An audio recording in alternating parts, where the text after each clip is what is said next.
Hey guys, tonight we slip back in time. Back into a house where you don't belong in the parlors, the drawing rooms, or the library. No, tonight you live below the stairs in the hush and shadows of an Edwardian household. You're not a guest here, not even really an employee in the modern sense. You're a servant, and your life is measured out in bells, chores, and the sound of someone else's footsteps overhead. You probably won't survive this job longer than a decade before your back gives out. Your hands stiffen, or your nerves snap from exhaustion. So before you get comfortable, take a moment to like the video and subscribe, but only if you genuinely enjoy what I do here. And hey, drop your location and the local time in the comments. I love seeing who else is awake when we wander down these rabbit holes together. Now dim the lights, maybe turn on a fan for that soft background hum, and let's ease into tonight's journey together. The first thing you notice isn't the morning sunlight. It rarely reaches the servants' quarters. Instead, what wakes you is the scrape of boots on stone and the clatter of pails. The air down here is damp, tinged with coal dust and last night's lingering cabbage smell. Your bed is little more than a narrow cot with a lumpy mattress stuffed with straw, and you share the room with two others, maids whose snores, coughs, and rustles have been your lullaby for months. Privacy? Forget it. The closest thing you have is turning to face the wall while you change. It's cold too. Edwardian households might have glowing fires upstairs, but heat doesn't bother traveling down. You wrap your threadbare blanket tighter around your shoulders before pulling on your uniform. Starched apron, plain cotton dress, heavy stockings that never seem warm enough. Shoes, polished to within an inch of their lives, though they pinch and squeak. That's the thing, you're expected to look neat, but the comfort of the help isn't anyone's concern. You can already hear the household stirring. The scullery maid, the very bottom of the ladder, was up before everyone else, scrubbing pots in icy water until her hands went raw. You envy her youth a little, but also pity her. She'll be the first to break, most likely. Everyone knows the scullery position is brutal. Historians still argue whether such roles were deliberately designed to weed out the weak, or whether it was simply the cheapest way to keep the kitchen running. Either way, she's already coughing from the damp. You trudge down the hall toward the kitchen, boots echoing faintly. Along the way, you pass through narrow passages lit by oil lamps that flicker in drafts. These corridors are a world apart from the grand spaces above. Everything is functional, plain, and designed to hide you from view. The family never sees these cramped arteries that make the household work. Breakfast? Not for you. You'll get a mug of weak tea and maybe a heel of bread later if you're lucky. For now, you're assigned to light the fireplaces before the family wakes. That means hauling coal, ash pails, and kindling up stairs that seem to stretch forever. Your arms ache from yesterday, but the masters won't notice if the room is warm. They'll only notice if it is. Here's a mainstream fact for you. In 1911, during the height of the Edwardian period, over 1.3 million Britons worked in domestic service. It was the single largest category of employment for women. That's right, bigger than factory work, bigger than teaching. The country basically ran on the labor of invisible people like you. And yet, despite that, you're treated as background noise in the grand theater of the household. As you haul a coal scuttle toward the drawing room, you think about the absurdity of it all. Upstairs, someone might be reading a novel about adventure and freedom, Robert Louis Stevenson's Treasure Island maybe, while you're sweating through your uniform just to keep their toes warm. Funny, isn't it? In your exhaustion, you sometimes imagine what would happen if all the servants in Britain decided one morning to stop working. Fires out, silver tarnished, meals not prepared.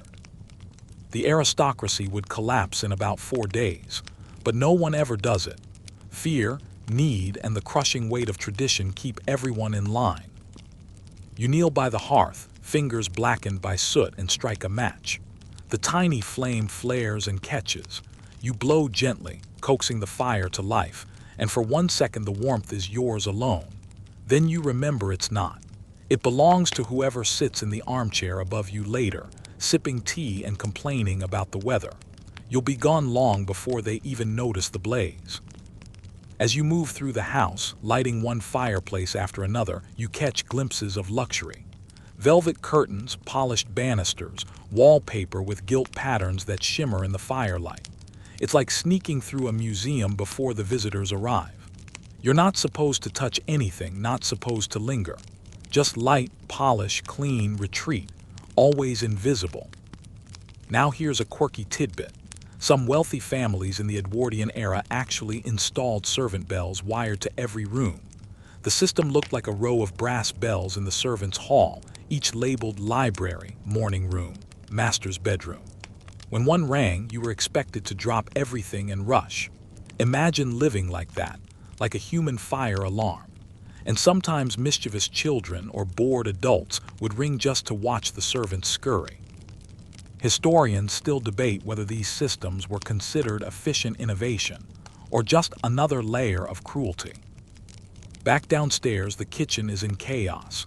Pots clang, the cook barks orders, steam rises in choking clouds. You slide in quietly, trying not to draw attention. Cooks can be tyrants or allies depending on their mood. Today, yours is already in a foul temper because the milkman delivered late. That means the porridge is behind schedule, and in this house, lateness is treated as a moral failure. You glance around at the others. The footman polishes the silver with slow, rhythmic motions. The laundry maid is already red-faced from the heat of the boiler. Everyone wears the same expression, tired, resigned, but alert enough to avoid mistakes. Mistakes mean lectures, fines, sometimes dismissal. And dismissal means unemployment, homelessness, maybe worse. When the first bell rings upstairs, a ripple runs through the staff. It's begun. The masters are waking. From this moment until long past midnight, your time is not your own. You'll run, fetch, carry, clean, smile when noticed, vanish when not. And the strangest thing is, part of you is proud. Proud of how much you can endure. Proud of how invisible you can be. It's twisted, yes, but survival often is. The day stretches ahead like an endless corridor. But for now, you take a breath in the smoky warmth of the kitchen, square your aching shoulders, and prepare to climb the stairs again. The house above waits, and so does every demand that comes with it. The bells don't stop ringing. It's only just after dawn, yet already you've run up and down the back stairs so many times your calves feel like coiled ropes.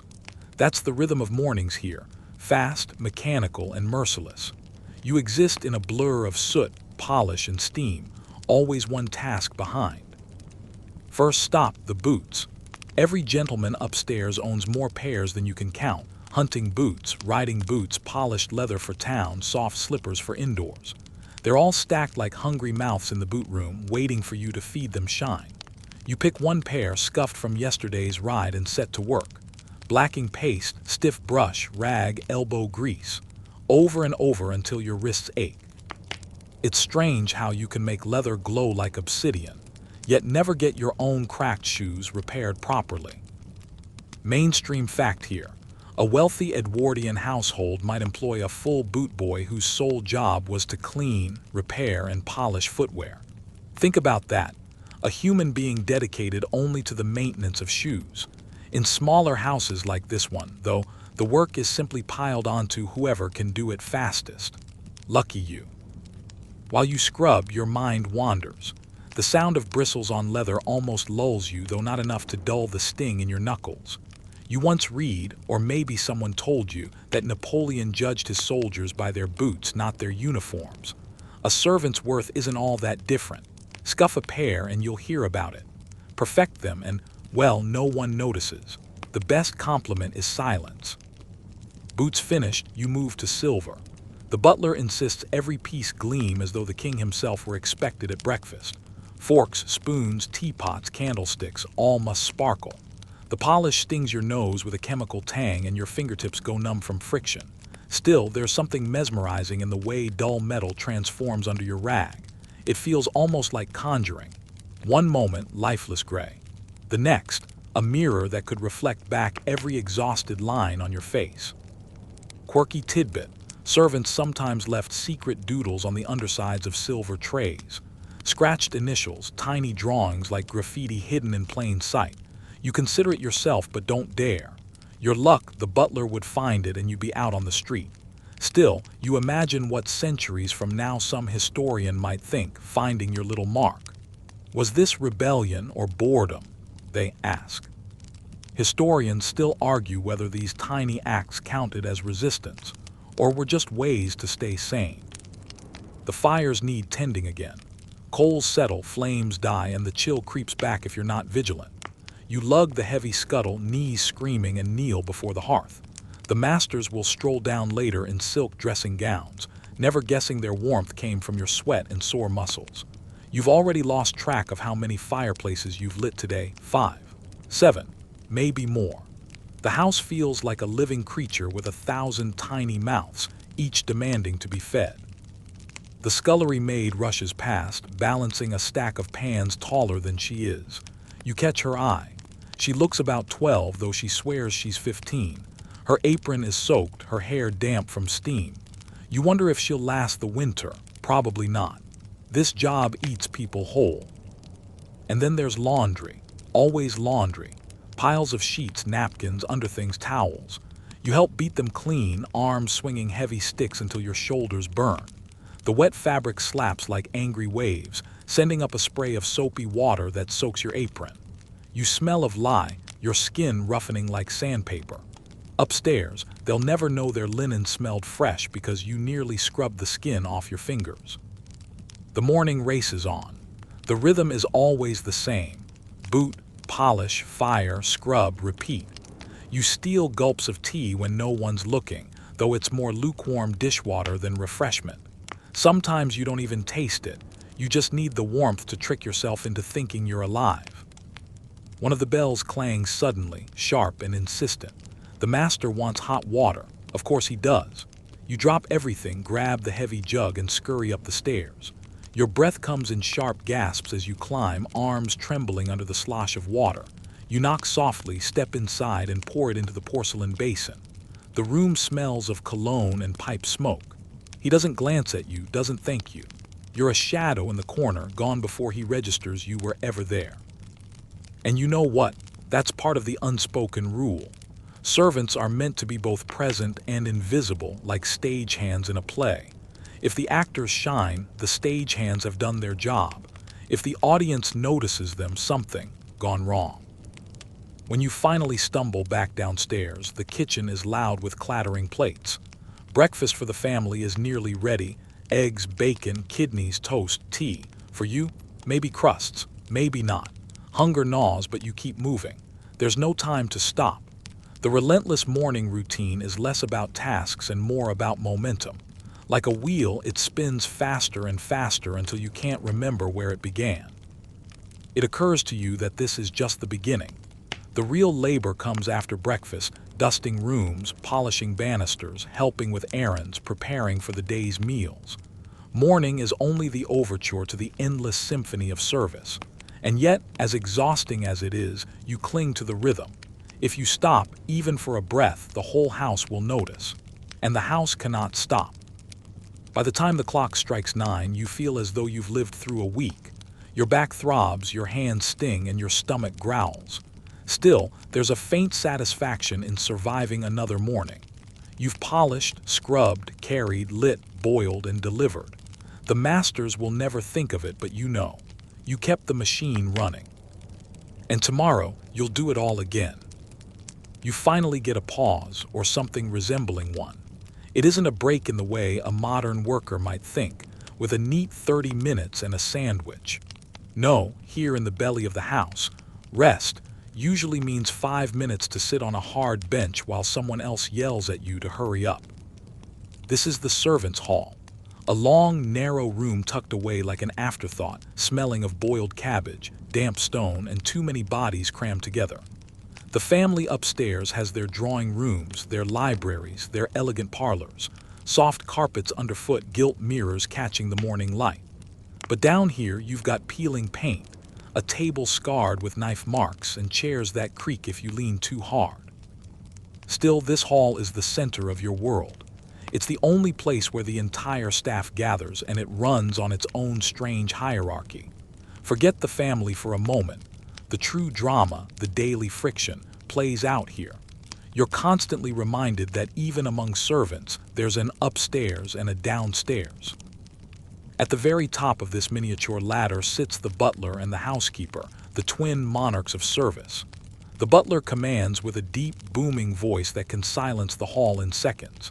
He wears dignity like armor, his uniform immaculate, his manners smooth as polished glass. To the family, he's invisible, but down here, he is absolute authority. The housekeeper, equally formidable, sits at the head of the table during meals. She holds the household keys, literally jangling from her waist in a clump of iron and brass. Sugar, wine, linens, cleaning supplies, they all pass through her careful hands. If you cross her, you might find yourself short of rations or suddenly reassigned to scrub chamber pots instead of polishing silver. But if she takes a liking to you, she might slip you a bit of butter for your bread or quietly cover a mistake before the butler notices. Mainstream fact: the servants' hall itself was a fairly new development in the 18th and 19th centuries. Before that, many servants simply ate in kitchens or slept wherever there was floor space. By Edwardian times, though, the hall had become a formal institution, a place where staff could eat together, but under strict order. Seating was ranked. Senior staff near the head, juniors shoved to the far end like afterthoughts. You sit closer to the boiler than to any seat of honor. You nibble a scrap of bread, listening to the hum of voices. The kitchen maid whispers a joke to the scullery girl, who stifles a giggle before the housekeeper notices. The footmen sit tall and proud, their uniforms making them feel half a step above the rest. They tease each other about their height, since taller footmen were considered more impressive, a literal job requirement once upon a time. Historians still argue whether that was about status, aesthetics, or simply intimidation when answering the door. Quirky tidbit: footmen were sometimes nicknamed the Powdered Brigade because in earlier centuries they wore wigs and powdered hair, just like aristocrats. Even by the Edwardian era, echoes of that tradition lingered in the obsession with their appearance. Imagine being hired because your calves looked good in breeches. That's not far from the truth. Conversation in the servants' hall is careful, coded. Complaints are muttered only when the butler and housekeeper leave the room. Gossip is the lifeblood here. Who upstairs received a letter from a mysterious admirer, which guest overindulged in brandy last night, whether the master is losing money on risky investments. Servants are the silent witnesses of everything, and down here, those observations become entertainment, rumor, and sometimes weapons. You notice how the lines are drawn not only by rank but by the type of work. The cook, with her flour-dusted apron and booming laugh, commands respect because food is power. The maids, constantly harried and tired, stick together in small clusters. The laundry staff smell of steam and soap. They rarely join the chatter. And you're somewhere in between, trying to keep your head down, trying not to attract notice in a place where every slip of the tongue can be reported. It strikes you that the servants' hall mirrors the very class system of the family upstairs. Just as lords look down on their tenants, the butler looks down on the footmen look down on the maids, and so on until someone finds themselves at the bottom. Usually that someone is the scullery girl. It's a hierarchy within a hierarchy, a Russian doll of inequality. The meal itself is nothing to brag about.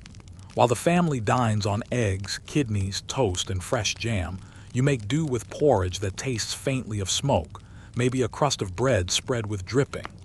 Meat is rare, butter scarcer still. And yet you eat quickly, almost gratefully, because you know the day offers few such chances to sit. The butler clears his throat and the room falls silent. He announces the schedule for the day. The master will be entertaining guests this evening, so dinner must be perfect. That means extra polishing, extra ironing, extra nerves. Everyone groans inwardly but nods outwardly.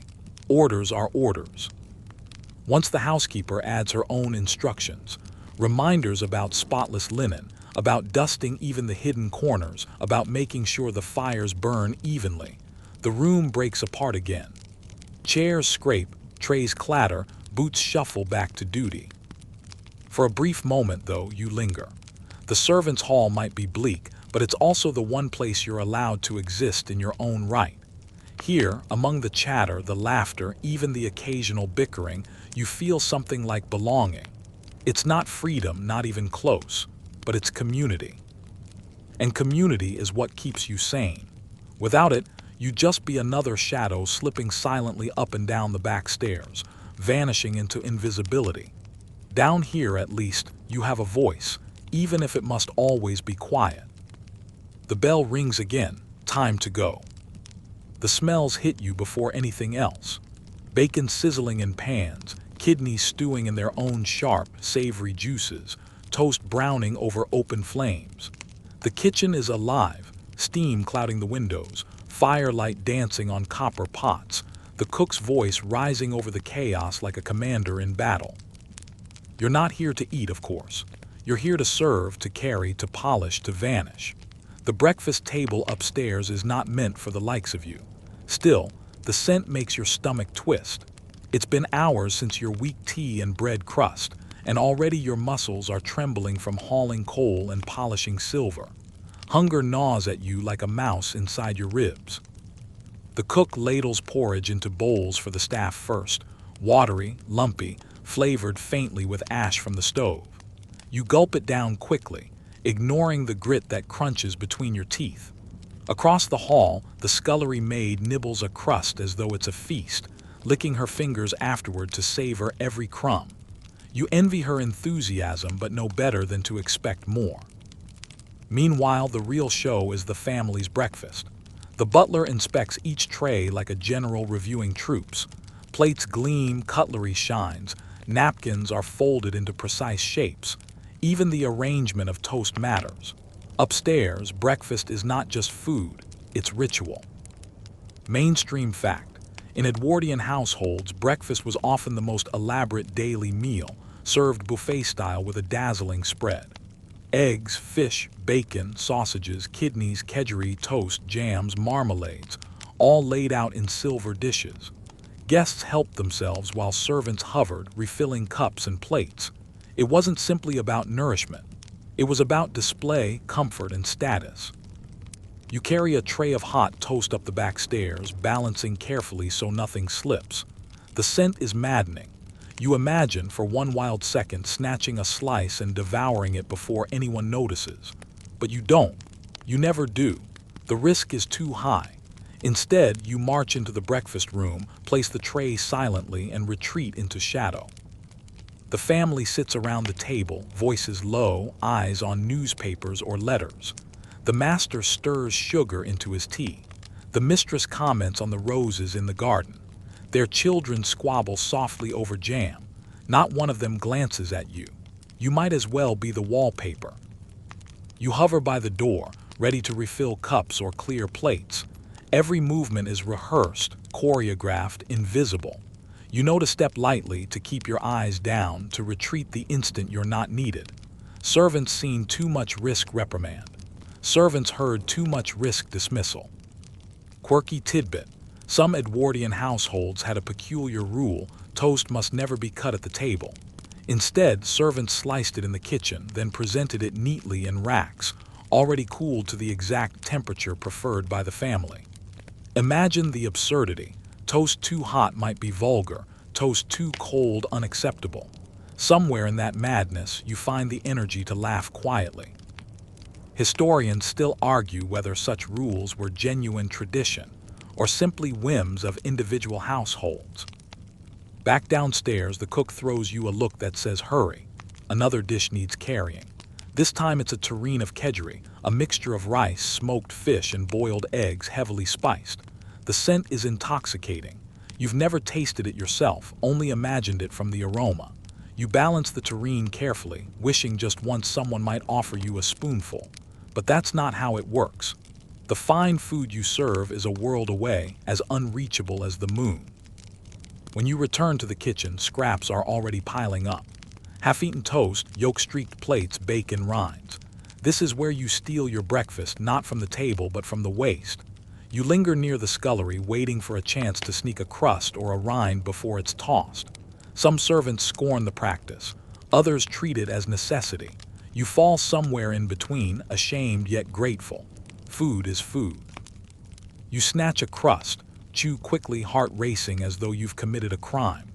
The taste is glorious, real butter, a luxury you rarely get. For 1 second you let yourself savor it, eyes closed, pretending you're upstairs with china and silver and endless choices. Then reality returns and you swallow hard, hiding the evidence. The truth is, breakfast is a performance. The family performs leisure, refinement, civility. The servants perform efficiency, invisibility, perfection. Everyone plays their part, and the play repeats every single morning. By the time the meal ends, your feet ache from standing still, your arms tremble from trays, your stomach growls louder than ever. And yet, when the family leaves the table, it's you who remains, sweeping crumbs, folding napkins, clearing plates. Their day is beginning, full of plans, letters, outings. Yours has been running for hours already. There's an odd pride in it, though. However invisible, however hungry, you know the household would collapse without you. You made the fire, polished the silver, carried the toast, kept the rhythm. You're the unseen backbone. But as you scrape cold eggs into a slop bucket, you can't help thinking, what would it feel like to sit upstairs just once, to reach for the butter without fear, to choose jam instead of scavenging crusts? The thought lingers, dangerous and delicious, as you wash your hands raw in the scullery sink. And then the bell rings again. Breakfast may be over, but the day is only beginning. The thing about being a servant in this household isn't just the work, it's the rules, the endless web of invisible expectations that shape your every move. And the first reminder of that comes every time you pull on your uniform. It isn't clothes, really. Clothes suggest choice. This is costume. Your plain cotton dress is scratchy, stiff from too much starch and perpetually damp at the hem from mopping. Over it goes the apron, white when freshly washed, but never white enough for the housekeeper's eye. Your shoes pinch because you bought them second-hand, already molded to someone else's feet. And the stockings, they're thick enough to itch but not thick enough to keep out the cold. Yet despite the discomfort, you must look immaculate. The family upstairs may never thank you for it, but the slightest stain or wrinkle could be noted as a mark of disgrace. That's the paradox. You're meant to be invisible, but if your appearance falters, suddenly you're visible in the worst possible way. Mainstream fact: many Edwardian households required strict uniforms for their servants, often supplied at the servant's own expense. Housemaids wore plain dark dresses with white aprons and caps. Footmen wore livery in the family's chosen colors. The butler wore black tailcoats and starched shirts. The hierarchy wasn't just spoken, it was literally stitched into fabric. You glance around as you tie your apron. The parlor maid smooths her cap nervously, adjusting it until the lace lies flat. One of the footmen stands by the mirror, brushing lint from his coat for the third time. He knows the master might call him to answer the door today, and appearances matter. A taller footman in perfect livery was considered almost as important as the family's pedigree, an absurdity you can't help but find darkly funny. Quirky tidbit: in some houses, even the buttons of a footman's livery bore the family crest. Imagine being reduced to a walking advertisement for your employer's lineage. Historians still argue whether servants ever took pride in this symbolism, or whether it was purely a reminder of ownership. You suspect it was a bit of both, pride in being part of something grand, but also the sting of wearing someone else's identity on your chest. Beyond the uniforms, though, are the rules, those silent, suffocating laws that dictate your life. Rules about walking: never too fast, never too slow, never so heavy-footed that the family hears you. Rules about speaking: answer questions clearly but briefly, never volunteer information, and under no circumstance speak unless spoken to. Rules about posture: no slouching, no lounging, no leaning against walls even if your legs feel like they'll collapse. There's even a rule about your gaze. You're not supposed to look a family member directly in the eye, yet you mustn't appear evasive either. The balance is maddening. Meet their presence without ever meeting their person. You practice 1,000 tiny expressions of invisibility, each one learned through correction, scolding, or observation. At times, it feels less like you're working in a house and more like you're performing in a theater. Every step is choreography, every movement a line in a script. Forget the script, and the punishment might be public humiliation or worse, dismissal. The housekeeper reinforces these codes constantly. Back straight, chin down, don't clatter the tray. Her eyes catch every detail. She claims it's for the reputation of the house, but you know it's also about control. If you follow rules in your body, you'll follow rules in your soul. You wonder sometimes what freedom feels like. The ability to scratch your nose when you want, to laugh too loudly, to spill tea without dread. But freedom doesn't exist here. You've learned to muffle your laugh behind your hand, to swallow your sneezes, to hold your breath when dust tickles your throat. Your body doesn't belong to you. It belongs to the household. And then there are the unwritten rules, the ones no one says out loud but everyone knows. Like how a housemaid must never walk on the main staircase if a family member is near. She's expected to vanish down the back stairs, even if it means doubling the distance. Or how servants must never be seen idling in hallways, lest someone assume laziness. Even when you wait, you must look busy, dusting, arranging, tidying. The strangest rule of all, though, is the paradox of presence. You must be close enough to answer instantly when the bell rings, yet far enough to seem non-existent the rest of the time. It's a kind of ghosthood, haunting the edges of the household. Upstairs life glitters, but you're the shadow that makes it possible. Once during a dinner party, you overheard a guest remark how wonderfully self-sufficient the household seemed, how the family managed everything with grace. You wanted to laugh or scream. Self-sufficient, only because you and a dozen others ran like clockwork behind the curtain. But that's the rule too. The smoother the household looks, the more invisible its workers must be. You tug at your apron strings, straightening them for the 10th time. Your shoulders ache from yesterday's labor, but your back stays straight. You polish your shoes until they squeak. You lower your eyes, measure your steps, swallow your sighs. Because here, uniforms aren't just fabric, they're chains. Rules aren't just guidelines, they're shackles. And every day you tighten them yourself, because if you don't, someone else will. The moment she enters a room, the air changes. Conversation softens, movements sharpen, backs straighten. The housekeeper doesn't need to raise her voice. Her presence is enough. She is the quiet ruler of your world, second only to the butler in rank. And for you, she might as well be queen. She carries her authority on her hip, a jingling ring of keys, dozens of them clinking with every step, announcing her arrival like a warning bell. Sugar, flour, linens, the locked pantry where wine and preserves are stored, every valuable passes under her watchful care. Without those keys, nothing moves, and everyone knows it. Her eyes are sharp, always scanning. She notices a smudge on your apron, a streak of soot on the hearth, a wrinkle in the linen tablecloth. She'll point it out with the flick of a finger, and you'll feel the sting of shame even before you scramble to fix it. No detail is too small, no corner too hidden. If dust dares to settle, she'll find it. Mainstream fact: in Edwardian households, the housekeeper was often called Mrs. even if she had never been married. It was a courtesy title, a recognition of her seniority and importance. She wasn't just a servant, she was an institution, a guardian of propriety, a living symbol of the household's order. To you, though, she's something more complicated. She's both a tyrant and a protector, both the source of your greatest anxieties and sometimes your only ally. When she frowns, you feel your stomach sink. When she nods in approval, it's like sunlight breaking through a storm. She has her rituals. Each morning, she inspects the rooms with the precision of a general.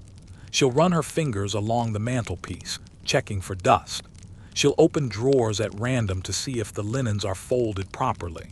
She'll question you about tasks you didn't even realize were yours. And she does it all without breaking stride, her keys jingling as she moves from one room to the next. Quirky tidbit: some housekeepers were rumored to keep secret black books where they recorded every servant's mistakes and misdemeanors, real or imagined. These weren't official ledgers, but whispered about like bogeymen in the servants' hall. No one wanted their name written down in those pages. Historians still argue whether these books truly existed in most households or were exaggerated by anxious staff, but the fear of them was certainly real. Your relationship with her is a balancing act. You respect her authority because without it, the entire house would collapse into chaos. You fear her disapproval because a single harsh word from her to the mistress could end your employment. But every so often there's something else, a flicker of kindness, quickly hidden. Once, when she noticed your hands raw from scrubbing, she slipped you a salve from her own cupboard. Another time, when you broke a plate and thought your wages would be docked, she quietly replaced it before the butler found out. These moments are rare, fleeting, and never spoken of again. But they matter. They remind you that beneath the stern exterior is a woman who, like you, once scrubbed and polished and earned her way upward. Historians still debate whether housekeepers wielded their power ruthlessly or compassionately. The truth, you suspect, is that they did both, depending on the day, the house, and their own survival. After all, she answers to the mistress, and her job is on the line too. Perhaps the hardness is less about cruelty and more about necessity. She isn't above using fear, though. You've seen her make a maid cry with nothing more than a raised eyebrow and a sharp, quiet comment. You've seen her dismiss someone on the spot for insubordination, a word that sounds grand but often means nothing more than backtalk or hesitation. She knows her power, and she isn't afraid to use it. And yet, when the mistress entertains guests, you notice how the housekeeper hovers nearby, smoothing tablecloths, adjusting flowers, ensuring every candle burns evenly. She takes pride in the spectacle, in the smooth running of the house. It isn't just a job to her, it's identity. Without this house, who would she be? You catch her eye once while you're dusting the stair rail. For a heartbeat, her stern mask falters. You glimpse exhaustion there and something almost human. Then it vanishes, replaced by authority. You missed a spot, she says, and your brief connection is gone. That's the essence of life under her watchful eye. An endless cycle of inspection, correction, and the rare, hidden moment of humanity. You never know which version of her you'll meet, and so you stay on guard, always careful, always polished. The jingling of her keys fades as she moves down the corridor. Your shoulders drop in relief, but only for a second, because she'll be back, and when she returns, she'll notice everything. If you thought that mealtimes were a chance to relax, you'd be sorely mistaken. Even when you finally sit down in the servants' hall, your back still feels stiff, your manners still monitored, and the invisible hierarchy still pressing down on you as firmly as anywhere else in the house. Eating is not freedom, it's another performance, just on a smaller stage. The servants' hall itself is a strange place. It smells of boiled cabbage, beef stews, and the lingering smoke from the great coal fire in the hearth. The wooden tables are scrubbed bare, scarred with knife marks from generations of chopping, and polished with the grease of countless meals. Gas lamps flicker overhead, casting shadows on the high ceiling, and the walls are hung with stiff portraits of long-dead benefactors, glaring down as though they disapprove of your posture. When the bell rings for meals, the routine is precise. You file in according to rank, the butler and housekeeper at the head table, the senior staff like the cook, lady's maid, and valet close by, and the junior staff, maids, hall boys, kitchen maids, further down, often near the door, as if to remind you that you're closest to being tossed out should you step out of line. Mainstream fact. Edwardian households treated the servants' hall like a microcosm of society itself. Even here, strict rules of precedence applied. The butler and housekeeper presided, just as lord and lady did upstairs, and speaking out of turn or forgetting to defer to rank could mark you as insolent. The food itself is hearty, though never luxurious. Lots of bread, dripping, boiled potatoes, broth, and the occasional roast. Often whatever cuts weren't deemed fine enough for the family upstairs. Don't get too excited about those leftovers you've heard about. You're not exactly spooning caviar into your bowl. Sometimes you might get cold slices of mutton, sometimes stew bulked with barley, sometimes soup so thin you can practically see through it. And yes, the cook eats better than you. She gets first pick of whatever, going spare. Still, there are moments of joy. A sliver of cake passed quietly down the table on the cook's good day, or a corner of pie pilfered from the pantry when no one's looking. Stolen treats are sweeter than any official meal. Quirky tidbit: many kitchen maids became expert tasters, sneaking tiny bites during preparation and mastering the art of leaving no visible gap in a pudding or roast. It was a survival skill in its own right, though everyone knew the risk if the housekeeper caught you. The rules of conversation are another minefield. You can't simply chat about your day as if you were at home. There's order to it. Topics are often directed by the butler, and respect must be shown in tone and address. A joke at the wrong time might earn a glare. A careless word about the mistress could cost your position.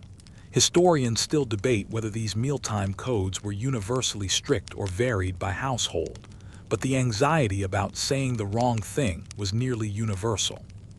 Still, laughter sometimes bubbles up, slipping through the cracks of protocol.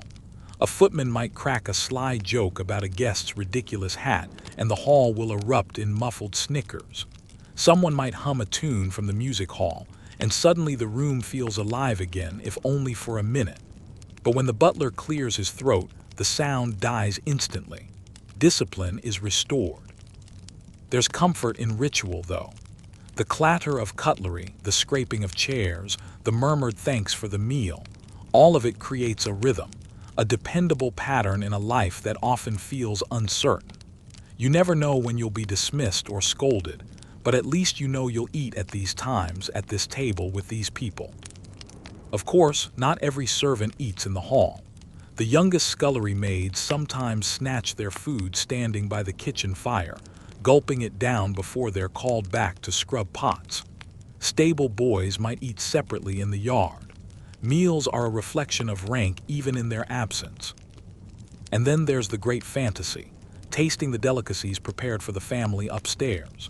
You imagine their golden roasts, their sauces rich with wine, their desserts layered with creams and fruits from the hothouse. Sometimes when you carry a dish to the dining room and catch the scent of truffles or see a gleam of jellied aspic, your stomach twists in longing. For a fleeting second, you wish you could be a guest instead of a servant. But you snap back quickly. You know you'd never belong at that glittering table. So you learn to savor what you have. A steaming mug of tea after a long day, a thick slice of bread still warm from the oven, the comfort of eating shoulder to shoulder with the only people who truly understand your world. And maybe, if you're lucky, the cook will turn a blind eye while you swipe an apple tart meant for second luncheon. You chew quietly, glancing toward the butler at the head of the table, his every movement setting the pace. Around you, the clink of spoons and low murmur of voices continues. The hall isn't just a place for eating, it's a reminder of where you stand. And in this world, standing in the wrong place is the most dangerous mistake of all. You catch only glimpses of their world, like peering through a keyhole into another universe. The family upstairs lives as though gravity is lighter for them, every surface polished, every cushion plumped, every meal appearing as if by magic. But of course, you know it's not magic, it's you. It's the army of bodies downstairs who polish, plump, and prepare until the house looks effortless. Your day is filled with silent reminders of the upstairs-downstairs divide. You carry the silver tray into the drawing room, the family's laughter spilling like champagne as they lounge on velvet armchairs, sipping tea poured from porcelain cups painted with gilded rims. You don't belong here. Your shoes sink into the thick carpet, but you know better than to tread too heavily. You set the tray down, eyes lowered, back straight, and you vanish before anyone notices your humanity. Mainstream fact: Edwardian high society was built on displays of wealth. Families often hosted elaborate dinners with 9 or more courses, not simply to enjoy, but to showcase their ability to employ dozens of servants to present such spectacles. Your role wasn't to share in the feast. It was to keep it running like a well-oiled machine. The luxuries you touch but never taste are endless. Satin gowns brushed carefully free of dust. Shoes lined in soft kid leather, polished to mirror brightness. Tables set with crystal glasses that catch candlelight like fire. You polish each fork until your reflection winks back, but you'll never lift one to your mouth in that dining room. Sometimes, though, you can't help but marvel. The electric lights blazing in chandeliers upstairs feel like a miracle compared to the gas lamps in the servants' hall. The family's bathwater arrives steaming hot thanks to a boiler you stoke downstairs, while your own bath, if you get one, is a cold tin tub filled hastily before bed. Their bedrooms smell of lavender sachets and fresh linen. Yours reeks faintly of damp boots and paraffin. Historians still argue whether Edwardian families were truly oblivious to the servants' presence or whether they maintained a polite fiction of ignorance. What you feel, though, is invisibility. You move through their spaces like a ghost, clearing crumbs, smoothing sheets, dusting mantles, all without leaving a trace. If they look at you, it's rarely for long. You're part of the furniture, necessary, functional, and easily overlooked. And yet, despite the divide, your life is woven into theirs. You know their habits better than they do. You know the mistress takes sugar only in her first cup of tea, never her second. You know the master's gout flares when he indulges in port. You know which child leaves muddy boots by the nursery door and which sneaks extra jam. They depend on you, even as they barely acknowledge you. Quirky tidbit. Some servants would entertain themselves by reading the family's discarded newspapers, sometimes days late, after they'd been relegated to the servants' quarters. That's how you might learn about far-off wars or fashionable scandals, though only after the family had wrung the pages dry of interest. A crumpled headline about suffragettes or a sensational murder trial becomes your evening story. The sting comes when you compare their indulgences with your own hunger. You help set out an iced soufflé, its delicate sugarwork gleaming, only to return downstairs to bread and dripping. You light candles around the table where guests sip champagne, then blow them out hours later, your stomach gnawing because the smell of roasted venison has haunted you all evening. And when you scrub the crystal goblets free of lipstick stains, you wonder what it would feel like to sip from one yourself. But here's the irony. The upstairs world can't exist without the downstairs one. Their silk sheets stay smooth because you smooth them. Their feasts arrive steaming because you serve them. Their social brilliance shines brighter because you polish away the smudges. You're the scaffolding holding up the stage, invisible but essential. And sometimes, just sometimes, you witness cracks in the illusion. A quarrel overheard when a door isn't shut tightly. A mistress weeping quietly in her boudoir after a failed dinner party. A master whose fine clothes smell faintly of brandy. For a fleeting second, you see that they too are only human, fallible, fragile, imperfect. But those moments vanish quickly, swallowed by the strict etiquette that demands you pretend not to notice. So you return downstairs, back to the servants' hall where your world is smaller, humbler, but more honest.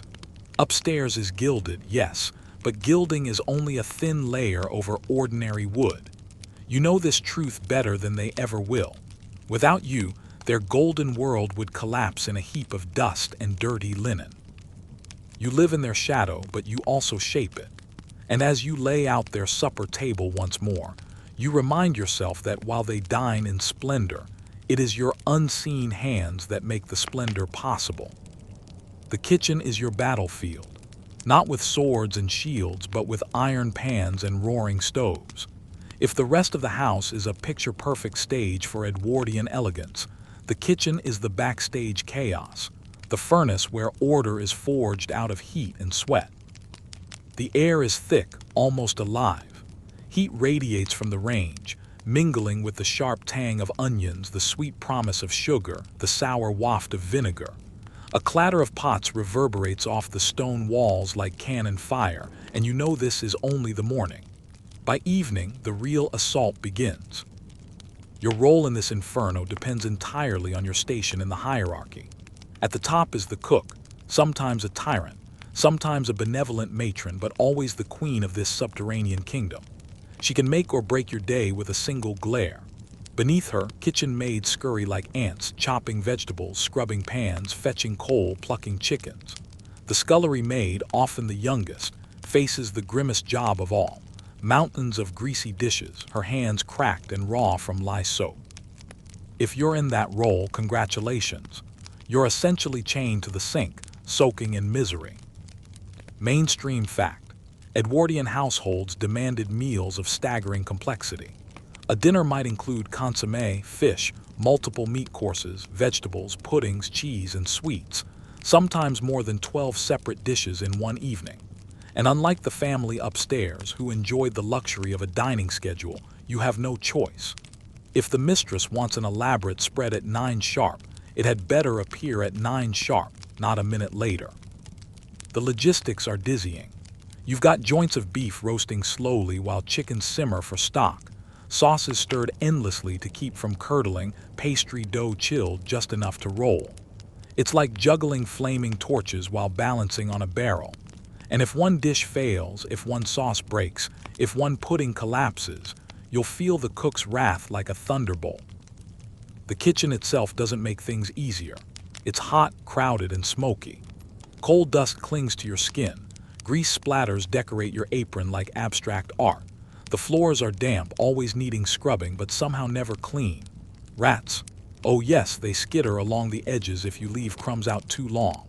You become hyper-aware of every sound: dripping taps, clanking spoons, the hiss of boiling water, because each one is a reminder that the machine of dinner never stops. Quirky tidbit: in some Edwardian kitchens, the cook used a wooden spoon reserved solely for beating lazy apprentices. The spoon, legend had it, absorbed more tears than soup. Of course, cooks also had their eccentricities. Some demanded absolute silence while a soufflé rose. Others swore by lucky charms tied to their aprons. You learn quickly that part of surviving here is not just knowing how to cook, but knowing how to read the cook's mood. And the pressure doesn't come only from below. The mistress upstairs inspects the menus herself, dictating exactly what should appear on the table. You might find yourself preparing turtle soup because it's the latest craze among her fashionable friends, or oysters served in elaborate shells, or blancmange molded into castles. Historians still argue whether such excess was more about genuine enjoyment of food or a desperate show of social rank. To you, it hardly matters. You're too busy whisking egg whites to peaks that will deflate if you even breathe wrong. The worst part: you rarely taste the finished product. Maybe you steal a crust here, a lick of sauce there, but the majority is destined for plates you'll never touch. By the time the dishes come back down half-eaten, the kitchen feels like a graveyard of food. Bones gnawed, pudding scraped, sauces smeared. Sometimes you can salvage scraps, but often the waste is too far gone. You can't help but resent the untouched abundance, especially when your own supper downstairs is gruel compared to the delicacies you just cooked. And yet there's pride. When the dishes march upstairs in perfect sequence, when the footmen glide out with trays heavy with artistry, when you hear the faint ripple of laughter drifting down from above, you know you helped craft that illusion. You created a memory that those guests will carry away, even if they never once think of the sweating figures in the kitchen. But don't be fooled. It's not just food you're producing, it's social currency.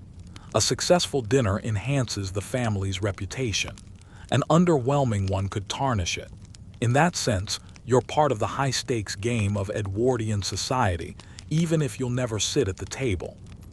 Sometimes, when the evening finally ends and you collapse onto a wooden bench, you realize that the kitchen is both your prison and your pride. It's grueling, thankless, unrelenting. But it's also the one place where you see tangible results of your labor, in every golden crust and gleaming tureen. And tomorrow, you'll do it all again because the house demands it. The family upstairs may float in luxury, but it's you who feeds their illusions, spoon by spoon, flame by flame. So let's be honest. When most people picture an Edwardian household today, they don't see you scrubbing chamber pots or waking at 4:30 in the morning. They see Downton Abbey, beautiful gowns sweeping across marble floors, witty remarks delivered in clipped tones, and servants gliding smoothly through corridors like polished chess pieces. But if you've spent even a single day downstairs, you know reality is far less glamorous. The truth is, Edwardian service wasn't all polite banter and neatly ironed uniforms. It was backbreaking work, the kind that left your hands blistered and your spine bent. You're not just polishing silver for an hour before tea time. You're polishing until your fingers ache, until the smell of polish clings to your hair. You're not standing by the dining table like a poised statue for 15 minutes. You're standing there for hours, trying not to yawn or twitch, because one slip of posture earns a glare from the butler. Mainstream fact: the Edwardian service class made up a significant portion of Britain's workforce. In 1911, census records show that domestic service was the largest single occupation for women in the country. More than coal miners, more than textile workers. Imagine, nearly 1.5 million people, mostly women, lived as servants in households. That's not a niche lifestyle, that's the national engine. Yet upstairs families often thought of their staff as invisible, necessary fixtures, rather than individuals with lives of their own. Downton Abbey paints a kind of fairy tale. You imagine kitchen maids sneaking scones and footmen getting promotions with just the right amount of charm. Reality, much harsher. You're constantly under surveillance. The housekeeper notes who lingers too long at meals. The cook notices who burns toast, and gossip runs faster than the dumbwaiter. And unlike in TV dramas, you don't get a tidy resolution in an hour-long episode. Mistakes can cost you your position. A careless word about your employers, overheard by the wrong ear, might send you packing with no reference, meaning you'll struggle to find another position. Quirky tidbit: some families actually kept servant bells wired through the house, each one labeled for a specific room. The kitchen wall might look like a Christmas display, with little bells trembling whenever someone upstairs summoned you. Imagine the chaos, bells chiming like a deranged orchestra, and you sprinting to answer whichever mistress couldn't find her slippers. Downton Abbey shows these bells, yes, but it doesn't quite capture how maddening they were when half a dozen jingled at once, demanding you to be in 6 places simultaneously. And here's a debate historians still circle around. Did service life offer opportunities or entrapment? Some argue it was a latter. You might start as a scullery maid and rise to cook, or a hall boy could climb toward butler. Others say it was a trap, keeping the lower classes busy in private households so they never broke into skilled trades. The truth likely sat somewhere in between. For a few, the system opened doors. For most, it locked them in. Think of the friendships downstairs. Downton Abbey likes to show warm camaraderie, the servants clustered together almost like a family. But in reality, rivalry ran just as deep as camaraderie. When promotions were scarce, jealousy brewed. The lady's maid might sneer at the kitchen maid. The butler might guard his authority like a dragon over gold. And when you're living shoulder to shoulder with a dozen others, tempers flare. The family feeling could sour quickly. Of course, there were lighter moments. Just as the TV world shows, there were secret romances, sometimes tragic, sometimes sweet. Footmen sneaking notes to parlor maids, kitchen maids giggling with delivery boys, stable hands exchanging glances with nursemaids. But romance in service was dangerous. If discovered, you risked your position, your home, and your future. There's no neat season finale where the butler gives a knowing smile and lets you wed. And yet, despite all this, people flocked to service. Why? Because the alternative was worse. Working in factories meant lung-choking dust, long shifts, and low wages. Service, at least, offered a roof over your head and food on your plate, even if that food was the cast-offs from upstairs. That's the side Downton Abbey doesn't really show. You're not in service because it's charming, you're there because it's survival. Still, you can't help but chuckle when modern viewers swoon over the Downton life. You want to tell them, try scrubbing 10 fireplaces in one morning before breakfast service. Try hauling coal buckets up 3 flights of stairs. Try standing silently while your feet throb and your stomach growls. You probably won't survive this. But maybe, in some small way, Downton Abbey isn't entirely wrong. For every tear in the scullery, there was laughter in the servants' hall. For every cruel mistress, there was a cook who shared a kind word. Life below stairs wasn't neat or romantic, but it was human, messy, and stubbornly alive. And that, perhaps, is the biggest reality check of all. The air below stairs is never really quiet. Even when the dishes are stacked, the grates swept, and the lamps trimmed, there's a low hum, a background murmur of voices that never fully disappears. It's gossip, and in an Edwardian household, gossip is as essential to survival as bread and butter. You already know how it starts. One scullery maid notices that the master's boots came back muddier than usual from his afternoon walk. A hall boy spots a note dropped into the hand of a visiting lady. The laundry maid discovers lipstick smudges on a collar that don't match the mistress's shade. None of these fragments mean much alone, but once they're passed through the whisper network of servants, they transform into something bigger, sharper, more scandalous. Mainstream fact: servants were the keepers of the household's secrets. They dressed their employers, served at their tables, handled their letters, overheard their arguments. Historians point out that aristocrats often worried more about being exposed by their servants than by the newspapers. After all, a servant could spread a story in town long before a journalist ever caught wind of it. Downstairs, rumors have their own rhythm. A new maid is hired, and by supper everyone already knows she came from a house where the cook was too friendly with the coachman. A guest lingers too long in the library with someone else's wife, and the footmen are whispering about it before dessert is cleared. Sometimes the gossip is harmless, more like entertainment in a world with no cinema trips or gramophones. Other times it's dangerous fuel, capable of destroying reputations both upstairs and down. Quirky tidbit: some families actually kept their own servant code of silence, written into employment contracts.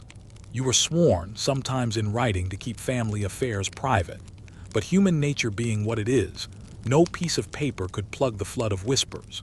In fact, one Edwardian scandal, the trial of Lord Rothschild's servant in 1913, emerged precisely because he had been caught selling private household gossip to a London tabloid. The debates still stir among historians. Were servants mainly passive observers of upper-class life, or were they active shapers of reputations? Some argue the whispers downstairs could decide which families thrived socially and which fell into disgrace.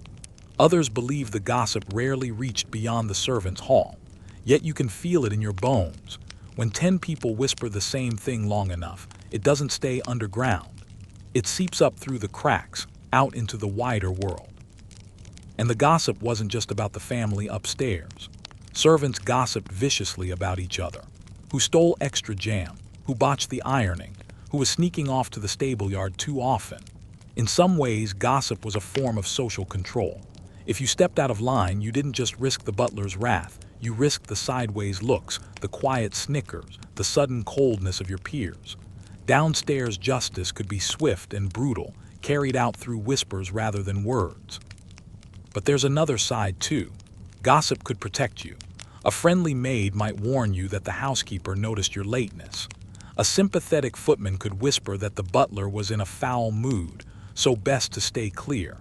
It was a safety net, a communication system in a world where formal orders always came top down. Beneath the rules, the gossip network was the servant's own lifeline. You learn quickly how to play the game. You nod when gossip reaches your ear, but you don't always repeat it. Or if you do, you add a twist, just enough to stay interesting, not enough to get caught. And sometimes, you deliberately spread a rumor to protect yourself. Maybe you claim the cook favored someone else, just to explain why you're falling behind in your duties. Maybe you whisper that a broken plate wasn't your fault, but another maid. Gossip becomes as much about survival as it is about curiosity. Even in modern terms, it's easy to see. This is proto-social media. The kitchen, the servants' hall, the stable yard, these are the chat rooms of 1910. Information spreads fast, mutates, and gains its own momentum. If you want to stay sane below stairs, you have to listen carefully, speak cautiously, and know when silence is the strongest rumor of all. So the whispers never stop. They're the pulse of the house, a secret song humming through corridors, carrying truths and lies alike. And you, like every other servant, are both its audience and its author. Every servant dreams of escape, not permanent, not dramatic, but just enough to breathe outside the suffocating order of bells and timetables. And in an Edwardian household, those escapes are rare treasures, glowing like embers in an otherwise gray routine. For you, the first kind of escape is a literal outing. Imagine a precious half-day off, the kind given sparingly by a generous mistress or grudgingly by a strict housekeeper. You slip out of the iron gates and feel the sudden freedom in your legs. No apron strings biting at your waist, no endless clatter of silver or hiss of coal. Just the open air, the chatter of a market, the promise of a cup of tea in a cafe where, for a fleeting hour, you are not the maid or the boy, but simply a person. Mainstream fact: Edwardian servants were often allowed a half-day or a full day off each week, though allowed is the operative word. It depended entirely on the employer's generosity. Many used that time to attend church, visit family, or simply collapse into sleep. But others seized it for pleasure, shopping, wandering, or catching the early flickers of cinema that were just becoming popular. Quirky tidbit: some footmen would even sneak to photography studios, renting fancy coats to pose as gentlemen in portraits they could send home. A double life in sepia tones, carefully crafted, carefully mailed. The servants' hall might see you as just another lad polishing boots, but your photograph, top hat, cane, serious expression, told your mother back home that you were climbing ladders of respectability. There are quieter escapes too, ones that slip under the housekeeper's radar. A letter, for example, passed hand to hand until it reaches you. You hide it in your apron pocket, wait until you're alone in the linen room and read it slowly, savoring every loop of handwriting. Maybe it's from your sister, gossiping about the village fair. Maybe it's from a sweetheart, promising a future beyond these walls. Historians still argue whether servants formed more stable relationships than their working-class peers outside service. But letters were undeniably the lifeblood of affection, in a profession where free hours were rationed like sugar. Sometimes your escape is even smaller. It's lingering a moment too long by the garden hedge, inhaling the scent of lilacs before returning to scrub pans. It's humming a tune under your breath while you fold napkins, pretending you're on stage instead of in a scullery. It's sneaking a spoonful of custard, still warm because the cook turned her back for just a second. That stolen taste isn't just sweet, it's rebellion, a reminder that you are still you. Then, of course, there are romances. Fleeting, forbidden, fragile, but real. A glance exchanged with a fellow servant, a hand brushed when passing a tray. On rare evenings off, a walk together down a lamplit street, careful not to be seen by the wrong eyes. Some households turned a blind eye to servant romances. Others dismissed anyone caught in even mild impropriety. Yet human nature rarely bends neatly to rules, and the servants' hall always has its share of hushed meetings and secret promises. Outings, letters, small joys, romance, each one is a valve that releases the pressure. Without them, you break. With them, you endure. And you begin to realize that escape isn't just leaving the house. It's claiming tiny pockets of life as your own, even within the cage of service. So you clutch your letters close.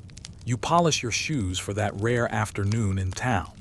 You savor each stolen spoonful of jam, each walk by the hedge, each whispered promise in the dark. Because in a life owned by bells, these escapes are the only things that truly belong to you. If you thought free time existed for servants, think again. Your life in the Edwardian household is an endless chain of tasks, broken only by the occasional clink of a teacup you shouldn't be holding or the sigh you let out when no one is listening. Real rest, that belongs to the family upstairs. What you have are fragments, slivers, crumbs of stillness you gather like a beggar pocketing scraps. Picture this. The grand staircase gleams with fresh polish, the drawing room fire crackles, the dining table shines with enough silver to blind a crow. You've been on your feet since dawn, your arms ache, and your eyes feel gritty with fatigue. Yet as you carry a pile of linens up the back stairs, you pause, just for a heartbeat. You lean against the cold banister, let your shoulders slump, close your eyes. It's not a nap, not even proper rest. It's a stolen breath. One bell could ring at any moment, summoning you to fetch, polish, carry, or scrub. But in that suspended second, you're a human again, not just an extension of the household machinery. Mainstream fact: servants, working days in Edwardian Britain could stretch 16 to 18 hours, often beginning before sunrise and ending well past midnight. With no guaranteed breaks, they learned to snatch moments of rest wherever possible, behind stairwells, on kitchen stools, or even perched on coal scuttles while waiting for the next order. Quirky tidbit: some maids developed the art of sleeping standing up. Leaning against a pantry wall or a doorframe, they could drift into micronaps lasting only minutes, jerking awake at the sound of footsteps. It wasn't glamorous, but it kept them functioning through impossible hours. Of course, those stolen moments carried risk. If the butler caught you slumped in a stairwell, you might face a stern lecture, or worse, dismissal. Even housekeepers, who sometimes turned a blind eye, would scold loudly if they thought discipline was slipping. Yet everyone knew the truth. No human could labor 18 hours a day without breaking. So the servants' hall was filled with little acts of subterfuge. Cups of tea brewed when the kitchen quieted, chairs dragged to obscure corners, quick chats stolen by the coal shed. The most treasured moments came late at night. When the family retired and the butler finally allowed the silver to rest, you could sneak into the servants' hall and find the cook yawning over her knitting or the scullery maid half asleep at the table. Someone put the kettle on, and suddenly there was warmth, chatter, and laughter bubbling in the air. A tin of biscuits might appear, carefully rationed. Stories spilled out, village gossip, family news, even jokes at the expense of the masters upstairs. In those quiet hours, you weren't just the maid or the boy, you were you. Historians still argue whether these little sanctuaries were tolerated by employers or simply overlooked. Some claim that housekeepers knew exactly when their staff lingered over tea, but allowed it as long as morning duties weren't delayed. Others argue that strict households left no space for such indulgences. Either way, the tradition of the late-night cup of tea became a lifeline. And then, of course, there were Sundays.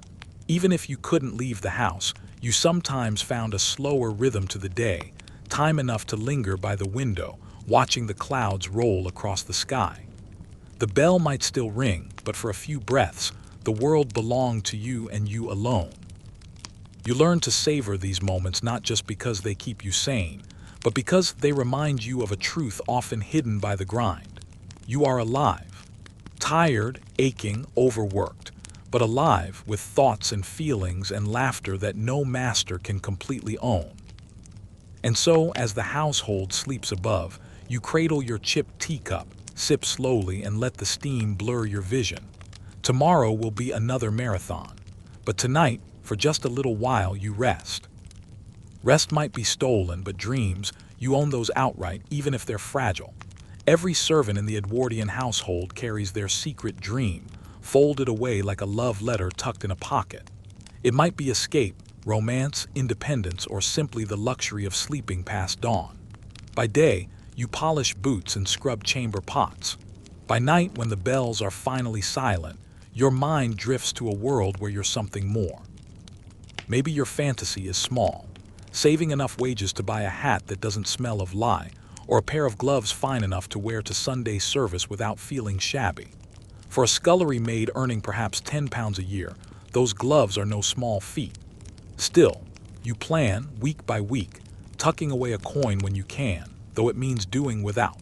Some servants stash money in tin boxes under their beds, dreaming of the day when those coins will become a train ticket out.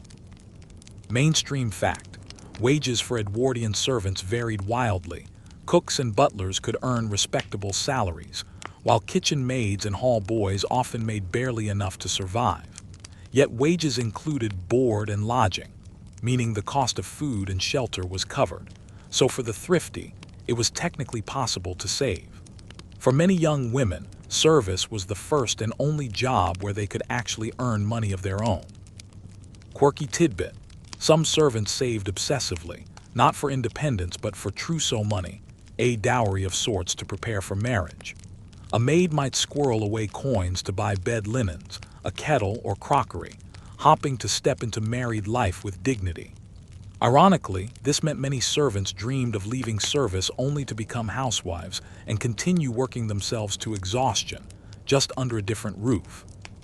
Your dreams might grow bigger.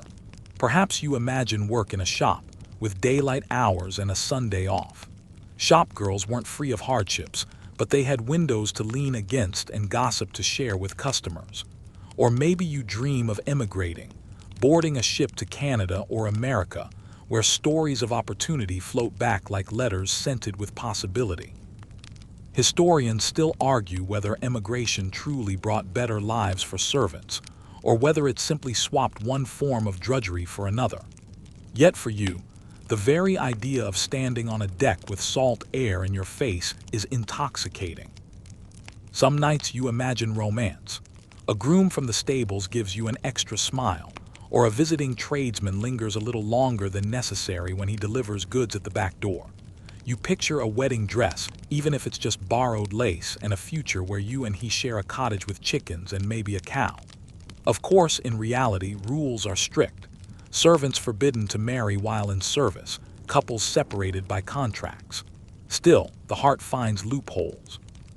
And in your mind, you're already strolling hand in hand down a village lane. There are bolder dreams too, the ones you whisper only to yourself. What if you became a housekeeper one day, commanding respect and authority with your own set of keys jangling at your waist? Or perhaps, in a fantasy stitched from novels you've read, you marry not a groom but a gentleman, climbing the social ladder in a single leap.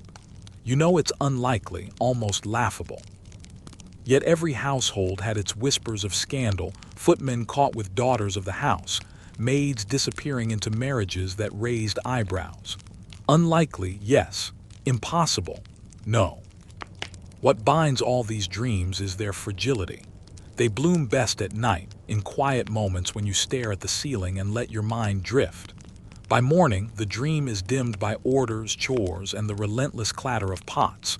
But still, you keep it tucked away, a secret ember. It's what makes the endless days bearable, the thought that you might not always be trapped in this loop. Even if you never leave, even if your wages disappear into your family's rent back home, even if the dream fades into resignation, the act of dreaming itself gives you strength. It's a rebellion, subtle but profound, proof that while your body is bound to the household, your imagination remains free. So tonight, when you finally crawl into your narrow bed, you let your head sink into the pillow, close your eyes, and picture yourself elsewhere. Maybe on a ship's deck, maybe in a shop full of bright hats, maybe simply in a cottage where no one rings a bell. And for a while, that dream is real. The household is quiet now. The bells have ceased their relentless calls, and the fire in the servants' hall burns low, casting flickering shadows on the worn wooden floor. You sink into the only chair you'll see tonight, your hands raw, your back aching, but your mind still alert, reflecting on the day just past. Each chore, each rush, each scolding and tiny victory replays in your thoughts like a private reel of triumph and failure. Tomorrow will be another long day, another test of stamina, patience, and wit. But tonight, in these last moments, you allow yourself a pause. You tally the small victories, the tray of silver polished without complaint, the floor scrubbed so clean it gleams under the gas lamp, the broken teacup replaced before the mistress even noticed. You survived the housekeeper's sharp eye, managed to sneak a taste of pudding, and remembered every bell code. That is enough for now. Mainstream fact: Edwardian servants were expected to maintain the household's appearance and function flawlessly at all times, but most households allowed brief periods of reflection or informal chatter after the main tasks were done. It was a crucial moment for morale, even if fleeting. Even amidst hardship, there are lessons learned. You know which rooms are perpetually dusty, which guests tip generously, which children require endless patience, and which colleagues can be trusted in a pinch. Each observation is a tool in your arsenal, helping you navigate the intricate web of duties and personalities that define life below stairs. You might not have the freedom of the family upstairs, but you have mastery of your own corner of the world. Quirky tidbit. Some servants developed secret rituals to mark the end of a shift, tightening apron strings, tapping the last coal into the stove, or even straightening a lone chair just so. These small gestures were both symbolic and practical, a way to reclaim control over the day's chaos before surrendering to exhaustion. And yet the hardships remain inescapable. The fatigue in your muscles, the aches in your joints, the lingering smells of grease and polish, they are constant reminders of the life you lead. But with every difficulty comes resilience. You adapt, endure, and sometimes even find humor in the relentless rhythm of service. Historians still debate whether servants truly felt pride in their labor, or whether endurance was merely a coping mechanism. But in the quiet moments like this, pride and survival often blur together. You reflect on camaraderie too. The shared jokes with fellow maids, the mutual understanding of small comforts, the quiet nods of support when a particularly harsh order lands. All of it forms an invisible net, catching you when the day threatens to crush. These human connections, subtle yet vital, are as sustaining as the tea you sip now or the bread you devoured hours ago. Preparing for tomorrow is a ritual in itself. Clothes folded, aprons ready, coal and water set aside. The rhythm of the household continues even as you pause, and you know that dawn will demand the same energy, the same vigilance, the same relentless attention to detail. And yet, there's something quietly powerful in this preparation. A sense that you are, in small but meaningful ways, shaping the house, sustaining its order and marking your own presence in its vast machinery. You take a deep breath, letting the warmth of the fire and the faint hum of the household lull you. You think back to the rare stolen treats, the fleeting escapes, the whispered confidences, and the secret dreams tucked into your heart. Life as a servant is grueling, demanding, and often thankless, but it is also alive, rich with small victories, hidden joys, and moments of resilience. Tonight, as you lower your head to rest, you know you've survived another day. And tomorrow, despite the bells, the tasks, and the endless scrutiny, you will rise again, ready to face it all. Because endurance has become second nature, and the life below stairs, with all its trials and tiny triumphs, is yours to navigate. The house is settling now. Even the fire's last embers seem to exhale, releasing a soft warmth that wraps around your shoulders like a gentle blanket. Outside, the night hums quietly, a distant carriage, the rustle of leaves, the soft whisper of wind against the windows. Your body aches, yes, but your mind drifts slowly, easily toward calm. You feel the tension unwind, muscles relaxing, eyelids growing heavy. Each breath you take sinks a little deeper, carrying the scent of coal, tea, and the faint perfume of flowers from upstairs, fading gradually into nothing.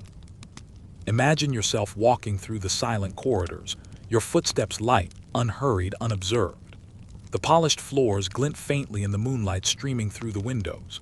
You pause in each room, noticing the small details. The linen neatly folded, the silver resting in its case, the empty hearth cooling with quiet dignity. For a moment, you are not servant, not apprentice, not under any eye. You are simply present, witnessing the household breathe in stillness, sharing its calm without obligation or fear. The thoughts of duties, gossip, and exhaustion fade into soft clouds at the edge of your mind. What remains are the tiny joys, the laughter shared in whispers, the stolen treats, the secret glances, the imagined journeys to freedom and independence. They linger like gentle echoes, comforting and steady. Let your breathing match their rhythm, slow, even, unbroken.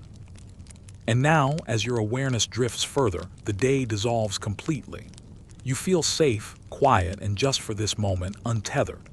Allow yourself this gentle ending, the hum of the night beneath your senses, the soft reassurance that you have survived, that you are resilient, and that the tomorrow you imagine is always within reach. Now dim the lights, maybe turn on a fan for that soft background hum, and let this quiet, comforting peace carry you into the most restful sleep. Sweet dreams.